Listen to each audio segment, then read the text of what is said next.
আমার খবর। ইউপিএসসির অন্তর্গত জাতীয় প্রতিরক্ষা একাডেমি থেকে প্রথম হয়েছেন বীরভূমের ইমন ঘোষ।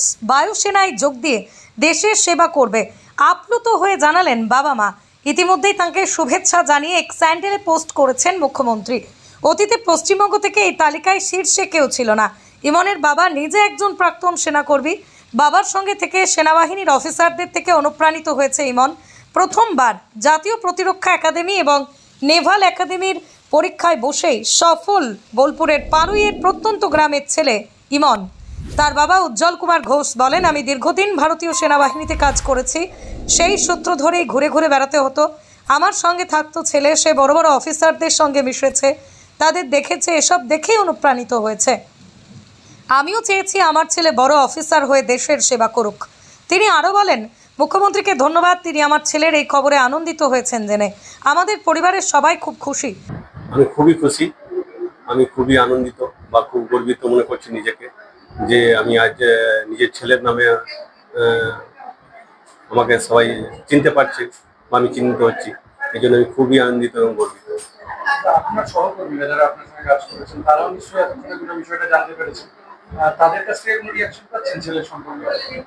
আমার সহকর্মীরা সবাই আমাকে ধন্যবাদ জানিয়েছে, থ্যাংক ইউ জানিয়েছে এবং আমার ছেলের এই ইয়ার ওয়ান হওয়ার জন্য খুবই খুশি এবং খুবই আনন্দিত তারা।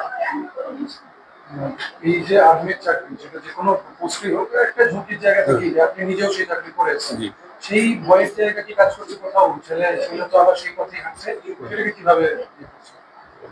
হয়তো হামেশাই থাকে সকলের মা বাবার যে ছেলে নিজের কাছে থাকুক, নিজের মুঠোর মধ্যে থাকুক, কিন্তু সেটা তো হয় না। কিছু করতে গেলে কিছু বিসর্জন বা বলিদান দিতে হয় হামেশা।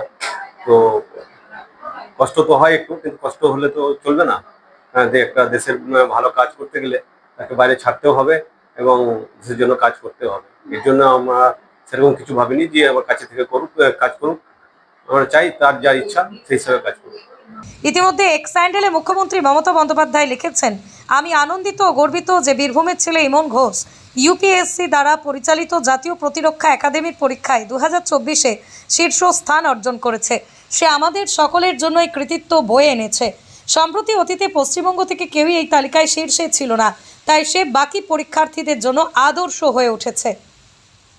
বীরভূমের পারুই থানার ডোমাইপুর গ্রামের বাসিন্দা উজ্জ্বল কুমার ঘোষ যদিও বর্তমানে বোলপুরের জাম্বনিতে থাকেন।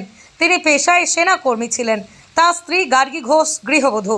তার ছেলে ইমন ঘোষ পেশায় সেনাকর্মী হওয়ায় বিভিন্ন জায়গায় বদলি হতে হতো তাদের। ইমন অমৃতসরের ডিএবি স্কুল থেকে প্রথম দ্বিতীয় শ্রেণী উত্তীর্ণ হন, পরে সিউড়ির ইউপি পাবলিক স্কুলে তৃতীয় শ্রেণী উত্তীর্ণ, আম্বালা থেকে চতুর্থ পঞ্চম শ্রেণী উত্তীর্ণ, হরিয়ানা সৈনিক স্কুল থেকে ষষ্ঠ ও সপ্তম শ্রেণী উত্তীর্ণ হন, পরে দেরাদুনের রাষ্ট্রীয় ক্রিয়া ইন্ডিয়ান মিলিটারি কলেজে ভর্তি হন, সেখানেই দ্বাদশ শ্রেণীর ছাত্র সে। বাবার পেশার সূত্রে ইমন সেনা অফিসারদের সঙ্গে মিশতে শুরু করেন। সেখান থেকে এসে অনুপ্রাণিত হন, সেনাবাহিনীতে যোগ দেওয়ার জন্য এনডিএ পরীক্ষার জন্য প্রস্তুতিও নিতে শুরু করেন। প্রথমবার ইউপিএসসির অন্তর্গত জাতীয় প্রতিরক্ষা একাডেমি ও নেভাল একাডেমির পরীক্ষায় বসে ইমন। প্রথমবারই 1800-র মধ্যে 1084 নাম্বার পেয়ে উত্তীর্ণ শুধু নয়, দেশের শীর্ষ হন। তার বাবা মা জানিয়েছেন ছেলে বায়ুসেনায় যোগ দিতে চান একজন ফ্লাইং অফিসার হিসেবে। সেই মতো শুরু হবে প্রশিক্ষণ। তবে ইমন দেরাদুনেই রয়েছেন। তার মা গার্গী ঘোষ বলেন, আমার স্বামী সেনাবাহিনীতে ছিলেন, আমাদের ঘুরে ঘুরে বেড়াতে হতো, বেশিরভাগ আর্মি কন্টেনমেন্টগুলোতেই কাটিয়েছি, তাই ছেলের পড়াশোনাও ঘুরে ঘুরে। প্রথম থেকেই তার ইচ্ছে ছিল সেনাবাহিনীতে যোগ দেওয়ার। প্রথমবার পরীক্ষা দিয়েই সে সফল হয়েছে, এতেই আমরা খুব খুশি। চাই ও বড় অফিসার হয়ে দেশের জন্য সেবা করুক। খুবই ভালো লাগছে। তো ওটা এমই ছিল ডিফেন্স লাইনে যাওয়ার। তা আজকে যে ইয়ার ওয়ান হয়েছে সেটা খুবই খুশি হয়েছি। এটা তো আমাদের পুরো ফুল ফ্যামিলি প্রচন্ড খুশি। এটা মানে পশ্চিমবঙ্গে একটা গর্ব যে ইয়ার ওয়ান হয়েছে। ওর পড়াশোনা কি ছিল, মানে কোন স্কুলে পড়েছে, এখানে কিভাবে চান্স পেল? প্রথম পড়েছে ও তো অনেক স্কুল, তো অনেক স্কুলিং অনেক হয়েছে ওর, যেহেতু ট্রান্সফারেবল জব। প্রথম ওর স্কুলিং হচ্ছে ডিএবি পাবলিক স্কুল অমৃতসর। তারপর ওখান থেকে আমরা চলে আসি সিউড়ি শিফট হয়ে যাই, ওখানে ইউপি পাবলিক স্কুল 3 বছর। তারপর আবার চলে যাই আমরা আম্বালা হরিয়ানা, ওখানে 2 বছর আর্মি স্কুল। তারপর সৈনিক স্কুল 2 বছর, কুঞ্জপুরা সৈনিক স্কুল হরিয়ানা, ওখানে 2 বছর। প্লাস লাস্ট হচ্ছে এটা আরআইএমসি দেরাদুন রাষ্ট্রীয় ইন্ডিয়ান মিলিটারি কলেজ। এখানে 8 থেকে হয় এন্ট্রান্স এক্সাম দিয়ে 8 to 12। বলছি এই মুহূর্তে ছেলের সাথে কথা হলো আপনার? না, এই মুহূর্তে কথা হয়নি, কারণ ওরা হাইটসে গেছে এখন, তা এনডিএ পুনেতেই গেছে ওখানে, তখন কথা হয়নি। ছেলে কি বললো? ও খুবই খুশি হয়েছে। ও বলেও ছিল যে ইয়ার 1 হয়তো এক্সপেক্ট করেনি, কিন্তু 1 থেকে 10-এর মধ্যে থাকবে সেটা একটা ছিল এক্সপেকটেশন। বাড়ি ফেরার অপেক্ষায় আছে। একদম একদম, এই এনজয়টা যে এতটা বড় এই উপভোগ করতে পারছি না আমরা, মানে ও না থাকলে হয়তো। বাড়িতে তো অনেক আত্মীয় স্বজন এসেছে, তারা কি বলছে? খুবই খুশি হয়েছে, খুবই খুশি। ইমনকে শুভেচ্ছা জানিয়েছেন বীরভূম জেলা তৃণমূল কংগ্রেস সভাপতি অনুব্রত মণ্ডল। তিনি আরো জানান, তাকে সম্মাননা জানানো হবে জেলার ও রাজ্যের মুখ উজ্জ্বল করবার জন্য।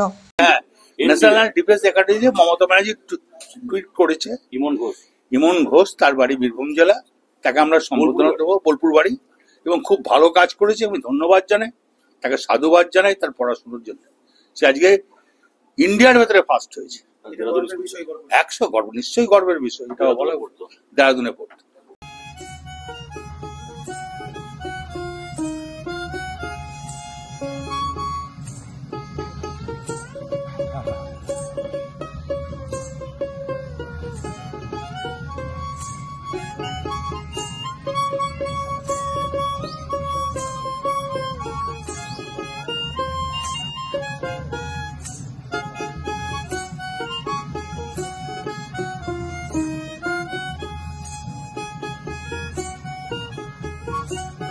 দেখতে চোখ রাখুন আমাদের ফেসবুক ও ইউটিউব চ্যানেলে।